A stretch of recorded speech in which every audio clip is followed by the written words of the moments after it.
इस सप्ताह की जय भीम बुलेटिन खबरों की तरफ हम बढ़ते हैं। भारत सरकार का आर्थिक सर्वेक्षण रिपोर्ट अभी अभी आया है। आर्थिक सर्वेक्षण रिपोर्ट अर्थव्यवस्था का सालाना रिपोर्ट होता है।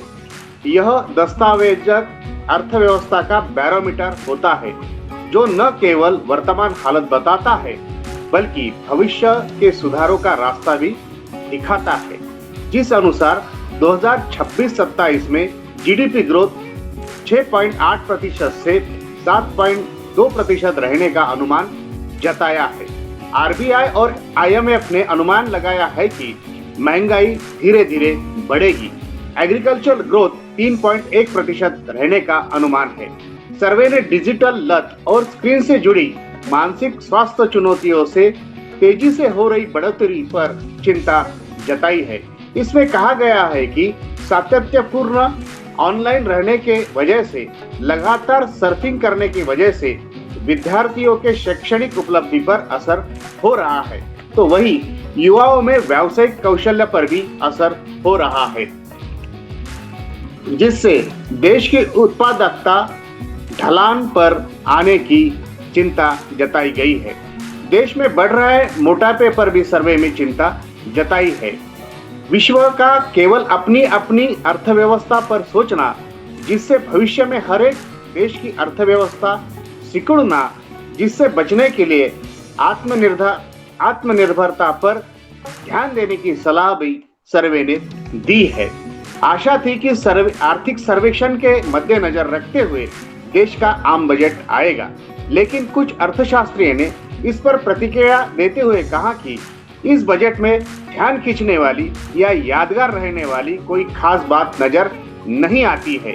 तो जाने माने समाजशास्त्र के प्रोफेसर ने कहा कि बजट में आंकड़े खूब बड़े बड़े होते हैं, किंतु आवंटित रकम खर्चा होती है या नहीं और उसका क्या होता है, इसका कोई लेखा जोखा नहीं होता। जनता की हालत और मनोस्थिति को लेकर किया गया रिपोर्ट बतलाता है कि कीमतों में बढ़ोतरी, किसानों की बदहाली और बेरोजगारी की समस्या देश की सबसे बड़ी समस्याएं हैं। भारत का यूरोपियन यूनियन के साथ मुक्त व्यापार करार हो गया है। यूरोपियन यूनियन में 27 देश है। इन सभी देशों की सम्मति मिलने के बाद ही यह करार आगे बढ़ेगा। पिछले 18 सालों से यह करार अधर में लटका था।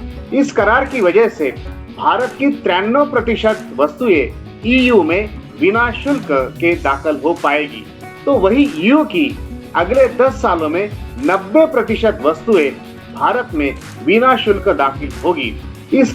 इस करार में कृषि उत्पाद एवं डेयरी उद्योग से जुड़ी वस्तुएं सशुल्क होगी।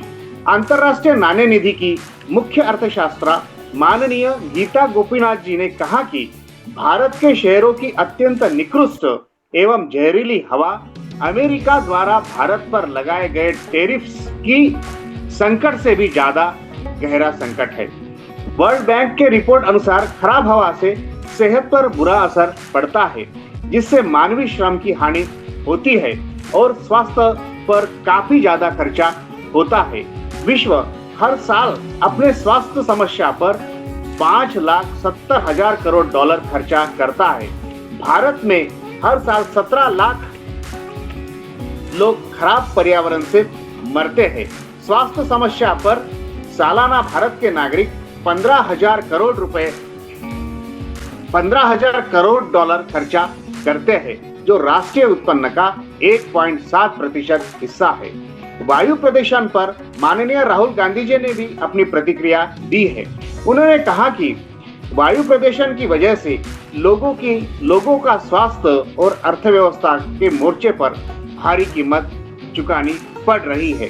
पश्चिम बंगाल में हो रहे एसआईआर प्रक्रिया पर माननीय नोबेल पारितोषिक विजेते अर्थशास्त्री अमर्त्य सेन ने कहा कि जल्दबाजी से लगाई जा रही एसआईआर प्रक्रिया से लोकशाही का संकट खड़ा हो रहा है। यूपी की सरकार ने स्टार्टअप उद्योगों की मदद के लिए 325 करोड़ रुपए की राशि स्वीकृत की है। कर्नाटक ने नगर निगम चुनाव की प्रक्रिया बैलेट पेपर से ही होगी स्पष्ट किया है। महाराष्ट्र के बारामती में हुए प्लेन एक्सीडेंट में माननीय उप मुख्यमंत्री अजित जी पवार मारे गए। उनके साथ यात्रा करने वाले 6 यात्री भी इस हादसे का शिकार बने। फिलहाल उप मुख्यमंत्री पद पर दिवंगत माननीय उप मुख्यमंत्री अजित पवार जी के जगह उनकी पत्नी माननीय सुनेत्रा जी पवार ने शपथ ली और पद ग्रहण किया। सुप्रीम कोर्ट के न्यायाधीश माननीय भुइया जी ने कार्यपालिका सिस्टम में कार्यपालिका के दखल को लेकर खुली आलोचना की है। जस्टिस विभांशु सुधीर के तबादले पर कांग्रेस ने प्रतिक्रिया देते हुए कहा कि बीजेपी न्यायपालिका में हस्तक्षेप कर रही है।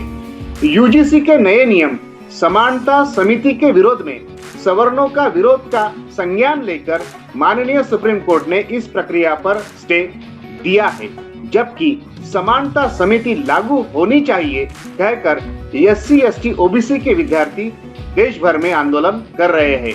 इस मामले पर क्या होगा जानना दिलचस्प होता जा रहा है।